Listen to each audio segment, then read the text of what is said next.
বৌদির হোটেল তো আপনাদের এই উত্তরবঙ্গ থেকে শুরু করে ডুয়ার্সের ভীষণ বিখ্যাত। সবাই তো আপনাকে বৌদি হিসেবে চেনেন, আমি কাকিমাই বলবো। লাটাগুড়ি, লাটাগুড়ি মানেই বৌদির হোটেল। বৌদির হোটেল, আপনার অনুভূতি কেমন এতটা ফেমাস হওয়ার পর এবং এত নাম করার পর? আপনার কেমন লাগে যখন মানুষে এসে বলে আপনাকে? আপনার অনুভূতিটা কেমন জানতে চাই।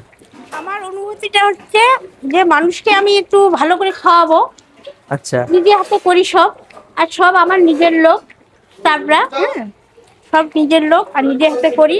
মানুষকে পরিষ্কার পরিচ্ছন্ন ব্যবহার করে মানুষকে খাওয়াই, মানুষ ভালোবাসে আমাকে। মানুষ অনেক দূর দূর থেকে খেতে আসে। একমাত্র ফেমাস হচ্ছে বরলি মাছ আর হলো মাটন। মাটন, মাটনটা আসে কোথা থেকে? মটনটা আমাদের লোকালে এখানে পাওয়া যায়, দেশি খাসি যাকে বলে। দেশি খাসি? হ্যাঁ, কিন্তু গোটা খাসি আমরা কিনি, জ্যান্ত খাসি আচ্ছা, কিনে কেটে তারপরে রান্না হয়। প্রতিদিনই তাই হয় হ্যাঁ, নাকি? প্রতিদিনে তাই। কত কেজি মোটামুটি হয় প্রতিদিন প্রতিদিন বলতে খাসি? শনিবার রোববার 20 কেজি থেকে 25 কেজি 30 কেজি লাগে। আচ্ছা শনিবার বা রোববার, আচ্ছা রোববারে 30 কেজি লাগে, শনিবার 25 কেজি লাগে।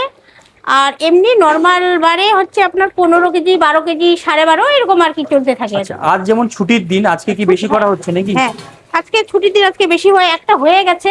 আচ্ছা, আর অলরেডি এটা এটা কত কেজির বসিয়েছেন এখন? এখানে 12 কেজি বসিয়েছি। এখানে 12 কেজি বসিয়েছে।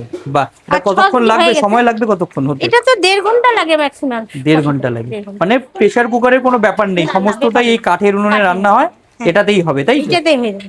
বেশ বেশ। আর মশলা কি বাটা মশলা ইউজ করেন বাটা নাকি? মশলা, বাহ। লঙ্কা, সামান্য একটু লঙ্কার গুঁড়ো দিই, কাশ্মীরি গুঁড়ো আধা চামচের মতন। আচ্ছা আর এমনি হচ্ছে পেঁয়াজ, আদা, রসুন সব বাটা। বাহ, ধন্যবাদ।